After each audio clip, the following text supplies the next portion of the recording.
ನವರಾತ್ರಿ 6ನೇ ದಿನ ಆಗಿರುತ್ತೆ. ಇವತ್ತು ಬಂದು ಗ್ರೇ ಕಲರ್ ಆಗಿರುತ್ತೆ.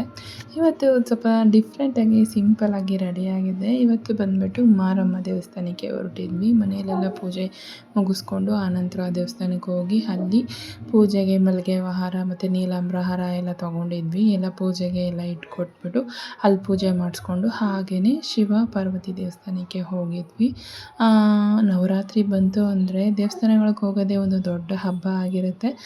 ನಾವು ಮಾಮೂಲಿ ಪ್ರತಿ ವರ್ಷವೂ ನವರಾತ್ರಿಯಲ್ಲಿ ಈ ಥರ ಮಾರಮ್ಮನಿಗೆ ನಾವು ಹೂವು ಮಡಿಲಕ್ಕಿ ಕೊಡೋದಿದ್ದರೆ ಮಡಿಲಕ್ಕಿ ಮತ್ತು ಹೂವಿನ ಹಾರ ಕೊಟ್ಟು ಪೂಜೆ ಮಾಡಿಸ್ಕೊಂಡು ಬರ್ತಾಯಿದ್ವಿ. ನಾವು ಕೊಟ್ಟಿದ್ದ ಹಾರ ಮತ್ತು ಎಲ್ಲನೂ ದೇವರಿಗೆ ಹಾಕಿ ಪೂಜೆ ಮಾಡಿ ಕೊಟ್ಟರು. ನಾವು ಮಲ್ಲಿಗೆ ಹಾರ ಮತ್ತು ನೀಲಾಂಬರ ಹಾರನ ಕೊಟ್ಟಿದ್ವಿ ದೇವ್ರಿಗೆ.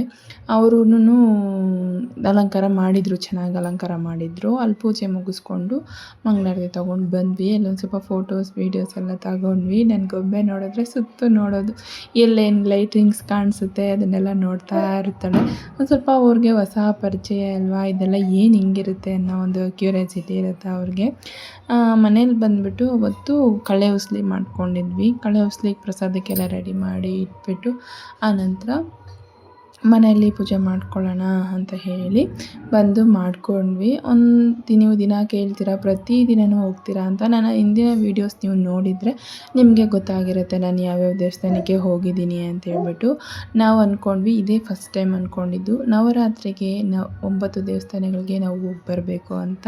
ಹಾಗೆ ಬರ್ತಾ ಕಸ್ತೂರಮ್ಮನ ದೇವಸ್ಥಾನಕ್ಕೂ ಹೋಗ್ಬಿಟ್ಟು ಬಂದ್ವಿ. ಮನೇಲಿ ಬಂದು ಈ ರೀತಿಯಾಗಿ ಇವತ್ತೊಂದು ಸ್ವಲ್ಪ ಸಿಂಪಲ್ಲಾಗಿ ಹೂವು ಅಲಂಕಾರ ಮಾಡಿದ್ವಿ. ಅಂದರೆ ಡೇರ ಹೂವು ಇರುತ್ತಲ್ವ ಅದರಲ್ಲಿ. ಈ ವಿಡಿಯೋ ಇಷ್ಟ ಲೈಕ್ ಮಾಡಿ, ಮತ್ತೆ ಸಿಗೋಣ. ಬಾಯ್.